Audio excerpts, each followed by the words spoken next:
staff today, or how many parts of Hennepin County? Four? Four. All right.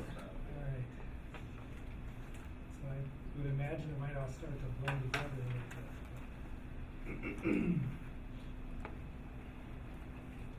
What I'd like to do is, my name is Tom Hayes, and here at Hennepin County Medical Center, my role is in communications and marketing.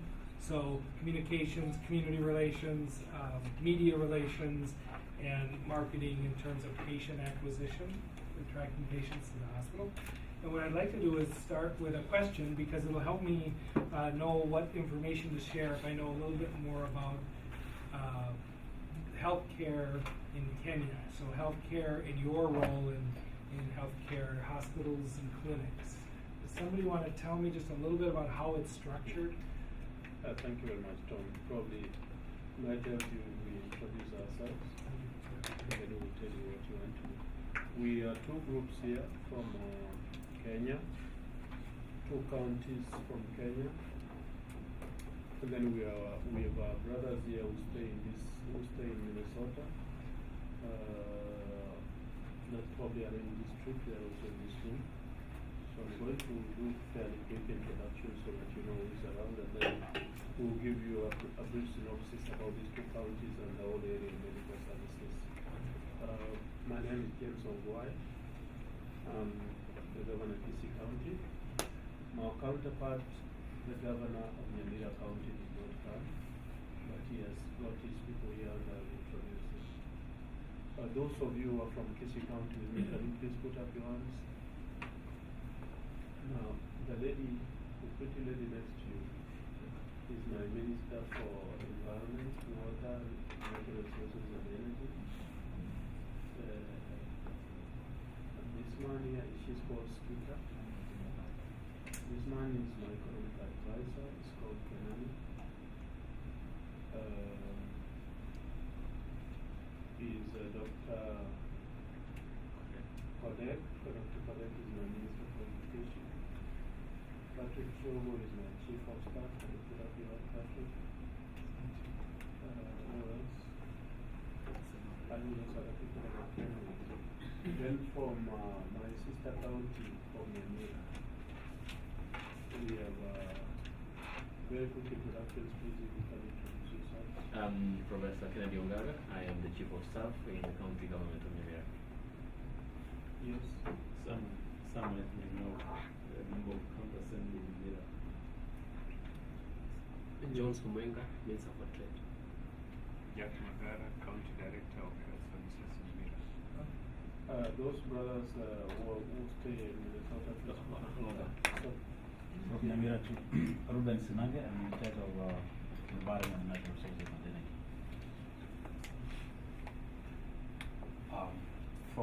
We do have Kenyans in the local, from the Twin Cities actually, we will.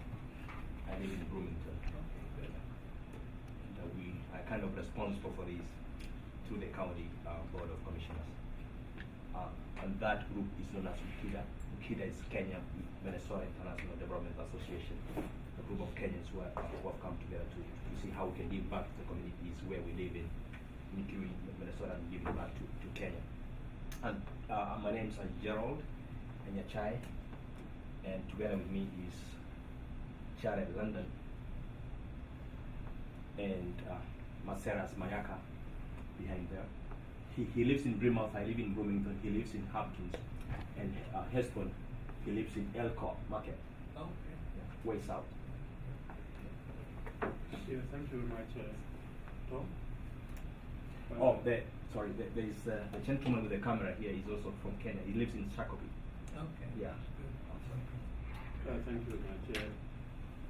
These two counties are sister counties in a sense that Kenya has 47 ethnic communities, what we call tribes, and there is one tribe called Kisii. Kisii. They live in the southwestern part of Kenya, near they call the Victoria, second largest lake in the world, 30 kilometers away. Now, these two counties used to be one county, but they were administratively divided about 15 years ago. So the one that I'm heading has about 1.3 million people. The one that my other colleague who didn't come is heading, called Nyamira, has about 600,000 people. So we're talking about a total of one ethnic group that talks the same language, same culture, same issues, about 2.2 people, 2.2 million people. In Kisii County, we have one hospital which is a level 5 hospital, which is supposed to be having all facilities, including equipment, including specialists in the various areas, whether it is in pediatrics, whether it is in renal, whether it is in whatever specialization. We have another level 4 hospitals with about 8 of them. Level 3, which is like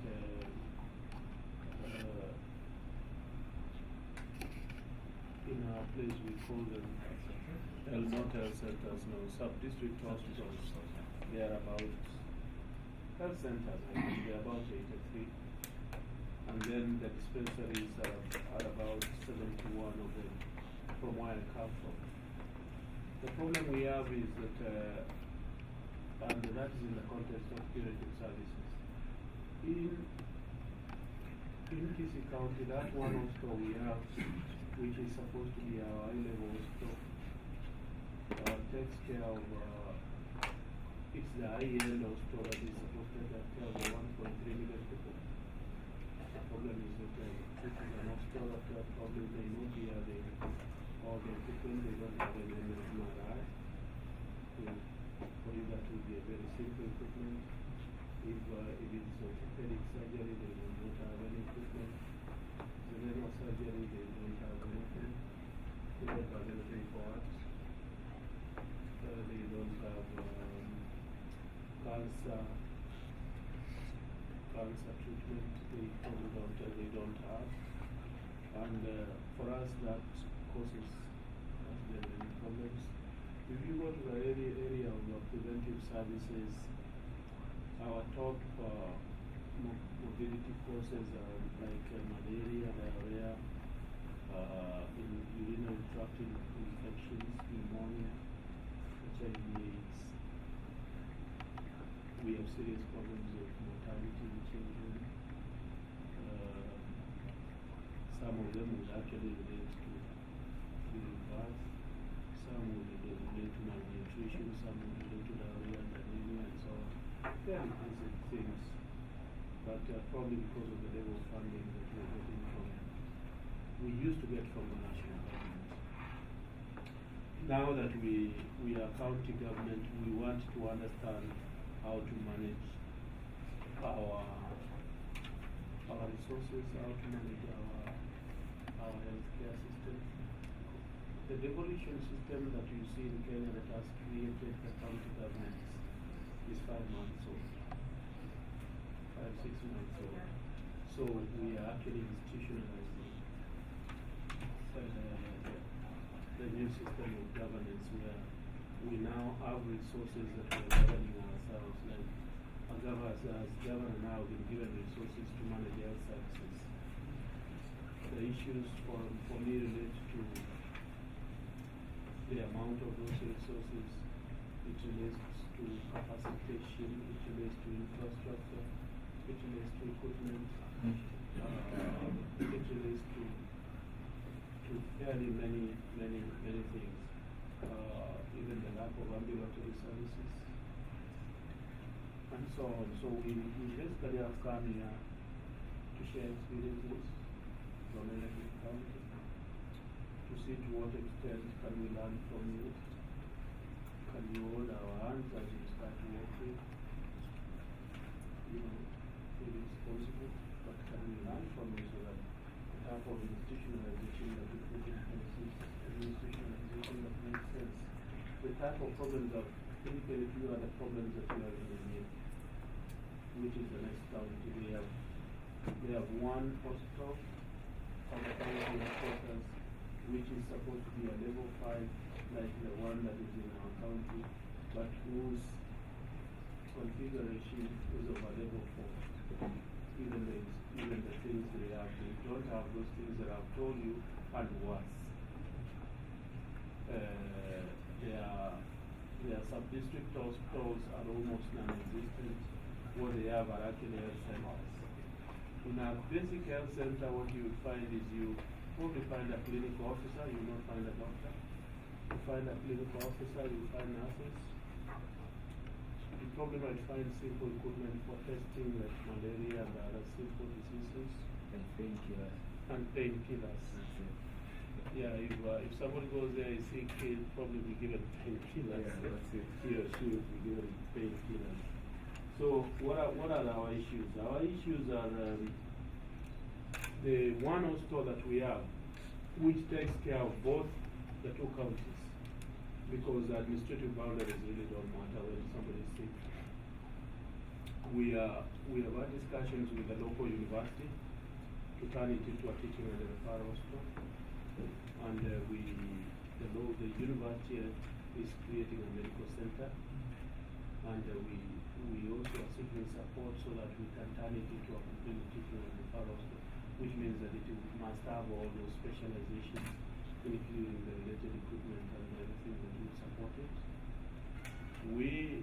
We are talking about X-rays, we are talking about MRIs, we are talking even simple things like beds and so on, because if you are going for there are specific beds that people in the medical field use, that the patients use, which may not be normal beds. We are talking about putting in place a fairly modern maternity wing. We are talking about putting in place in the two hospitals diagnostic centers, both for renal cancer and all the other major ailments. So that's the type of scenario, Tom, that we're talking about. It's a bit fairly scary, but for us, we are almost starting from scratch. And so we've come here on a learning mission. We have also come here to see whether there are any possibilities of counterparting with Hennepin County. We have also come here to see to what extent what you actually think is old equipment and useless equipment, to what extent can you be magnanimous enough? Because if that equipment came to my county, for instance, it would look like the latest technology. What probably you would decide that it has done 10 years and there's new technology. For us, it will be the newest technology. So, I think broadly speaking, we've come here to share experiences. We've come here to know a brother who has been around for quite some time, to show us how best we can move forward as a new county government. In Kenya, here in the US, you have 3 levels of government. You have federal, you have state, and you have county. In Kenya, we have 2 levels of government, national and county. So we have 47 counties, that's 47 governors, and 1 national president. And the person who is talking is one of those 47 governors. I don't know where Professor went. Right here. Yeah, Prof, you want to say something about Nyamira? Thank you, Your Excellency. I will defer to Dr. Ongwae, the Director of Medical Services, to say something because I know this is so. Thank you very much, Professor and Your Excellency. I think His Excellency has captured very well the issues that deal with health in both the counties of Nyamira and also the county of Kisii. Basically, like he said, we are about 5 months old. You guys have been around for quite some time. We are beginning to set up systems from the national government to the counties so that we are able to run our health systems more independently and in a more focused way. And one of the things that has brought us here is to learn how you are doing your things some of the things that currently we are dealing with as health services, apart from what His Excellency had mentioned, are emergency services. He mentioned ambulances, basically how to set up referral services within the counties. For a number of years, we have been dealing with the communicable disease only. And in the recent past, we have emerging challenges of non-communicable disease. We now have quite a significant number of people who have cancers, heart disease, diabetes, among other things that are more complicated and more expensive to manage. And the scenario that you described regarding the medical diagnostic equipment and the other things really are at the center of it. We have a lot of health facilities that are able to diagnose simple heart ailments, diagnose diabetes, diagnose simple cancers. Therefore, a lot of people, by the time they get to the hospitals, the big hospitals, that is in the major cities, you are almost talking about terminal stages of cancer. So really, those are some of the issues that we have come to learn from you. And I know another thing that I think in your country, you have very well organized systems of financing health services. I think you have very well developed health insurance systems. We are just beginning. Our penetration levels regarding health insurance is very low. I think in some areas as low as 10%. That means a lot of people have to pay for health services from their pocket, which is quite expensive. We are also learning, we have also come to learn how you have set up your systems to finance health services, both from the preventive angle and also the curative health services. So this is some of the broad issues that we've come to learn. Actually, the health financing penetration levels you talk about of 10% would be extremely high. I think in certain areas it's even less than 5%, if you ask me. And even that financing would not only support the curative part, isn't it? The more preventive part, the walk-in, walk-out, is not supported, and yet you want to manage the preventive side much better so that people don't reach to the stage that they are getting into the curative part of it. So we'll probably, Tom, I don't know if that gives you enough indication of that's what very it helpful. is. I hope it doesn't scare you. No, it's very helpful. I appreciate it. I would start by saying congratulations on 5 months. Congratulations on the organization into counties. I want to, part of what I'll talk about in the presentation will cover some of what we've talked about, but I want to first introduce Dr. Karagu, who came a few minutes late, who is our Assistant Chief of Pediatrics, and he's the Medical Director of our Pediatric Intensive Care Unit.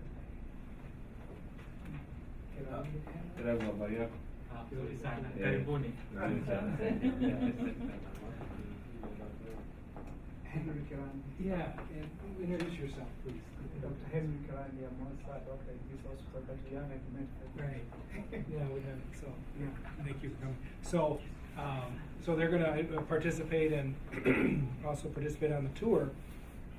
I hesitate to say this because it may not come across correctly, but healthcare is really difficult, as you can tell in the U.S. right now, where the federal government is partially shut down, in some ways because of the major fight over healthcare financing in the United States and a change in the insurance system here, what's called the Affordable Care Act, or some refer to it as Obamacare. It is a new system of health insurance nationally, and it causes great political tension at the federal level, and because of that, part of the federal government is shut down. So I say that only to say it's really a challenge to provide healthcare services to a country, to a county, to a state. And if you go to 50 states here, you will see 50 different ways that people provide their health services, or pay for, I should say, their health services.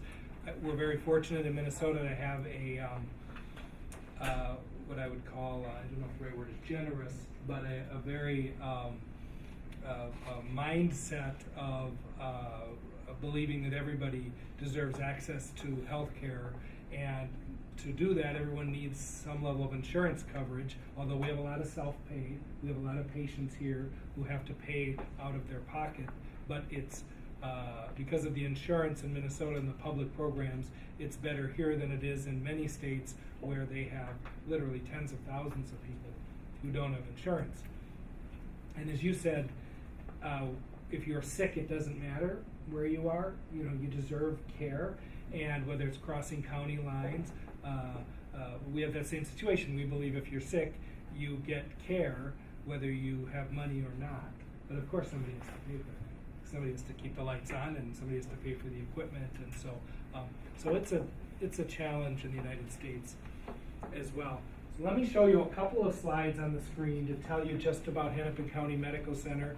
I might move kind of quickly because some of it may not be as relevant, and I want to make sure to save some time for the tour. But I'll just tell you a couple of things, because there are some real similarities to what you've described with the new hospital or the new model that you want to create with your university. So it has been around a long time, since 1887, and it did start, in our case, as a city hospital, Minneapolis, city of Minneapolis, and it literally started in a room, in a house, and I believe the care there was 84 cents a day was the cost of care where it started. And it was a matron and very little staff. And it moved to still a city hospital, but it moved to an independent facility or a new facility. It's called the General, and that was really around from early 1900s until actually until the mid 1970s when that hospital closed and we moved into this building. But it transitioned. So it was the Minneapolis Public Welfare Board.